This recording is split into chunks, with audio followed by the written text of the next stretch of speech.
here. I know there's a little bit of a distraction in the city with the Pride events going on here, so I appreciate anybody showing up. I thought I would be just talking to Susan and we'd get out of this deal. Has anybody heard me talk before? Oh good, I can lie. No, you didn't say that last time. That was totally different from last time we were here. Then I'll maybe do just a short introduction about myself, and then talk a little bit about the book, and then we'll do a Q&A, because I'm always surprised anybody shows up at any of my signings. I don't know why you're here. I've done events, sat in audiences, and I've had a question for an author, and it never gets answered, so I like to leave a lot of time for Q&A, and because it doesn't get answered, I'm not going to read that person again. We don't want that to happen here. For those that don't know, I'm actually... I was not always an author. I was once upon a time a veterinarian. Still am a veterinarian. If you read my book, there's a lot of animals and weird science, and that goes back to my love of animals. It's still a big passion of mine. I haven't totally set aside my veterinary career. I still work with the group called the Sacramento Council of Cats. That's my hometown, so I'm not too far away from here. And that group, they trap feral or wild cats. They bring them to the shelter, and one Sunday a month for about 8 hours, I spay and neuter them, and once they're healed up, I re-release them where they're trapped.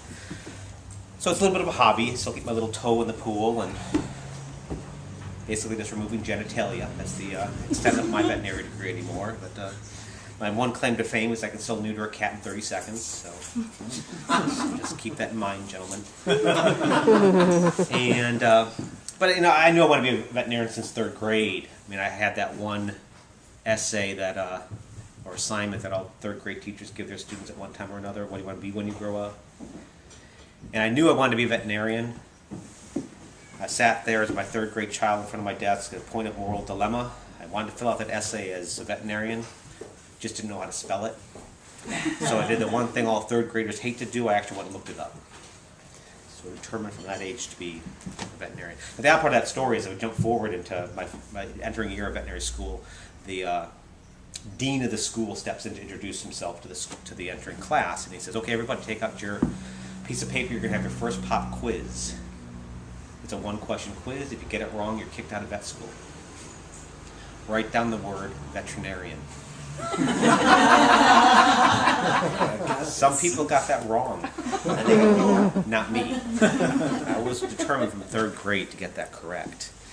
But that's, of course, this side of the brain.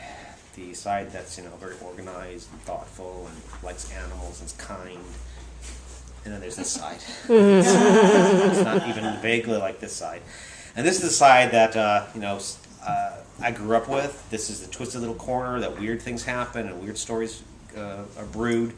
And it got honed from basically having 3 brothers and 3 sisters. So for those that do the math, that's 7 kids. They were my early audience. Some might call them early victims of my storytelling, because my goal was to see how much I can terrorize my younger brothers and sisters. And, can I share one story, one of my early storytelling things? Susan, you've heard this ad nauseum. You can turn off the tape now. I used to share a bedroom with my brother Chuck, and this was when I was probably 12, 13. He was probably 9 or so. And one year I got a ventriloquist doll for Christmas. Anybody ever see the movie Super 8? Okay. Nobody saw Super 8? Okay, thank you. Some people saw Super 8. When we look at the background of one of the scenes with the kids, there's a Charlie McCarthy ventriloquist doll sitting on his shelf. That was the doll I had. It was a Charlie McCarthy ventriloquist doll. I thought I was going to be the youngest world-traveling ventriloquist. I was going to circle the globe, showing my unique voice-throwing talent.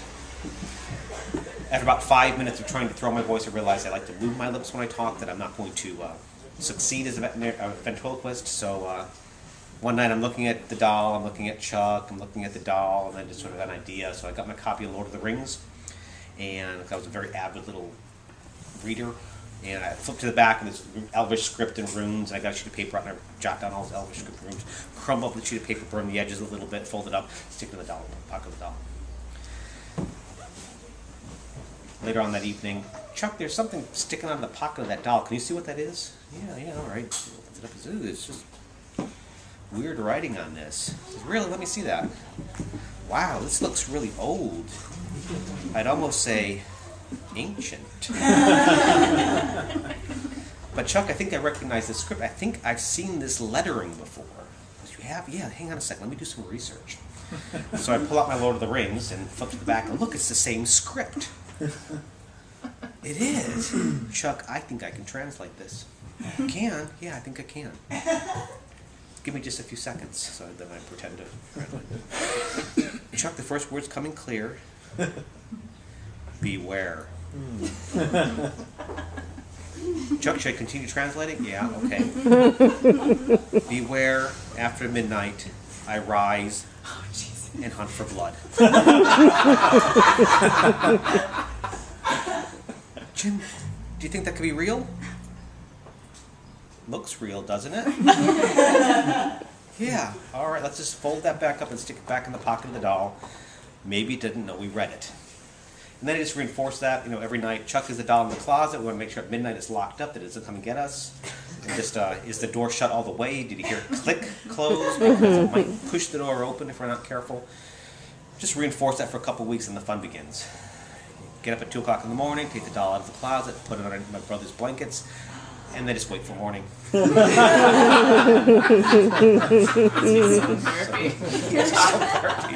required changing a few sheets. But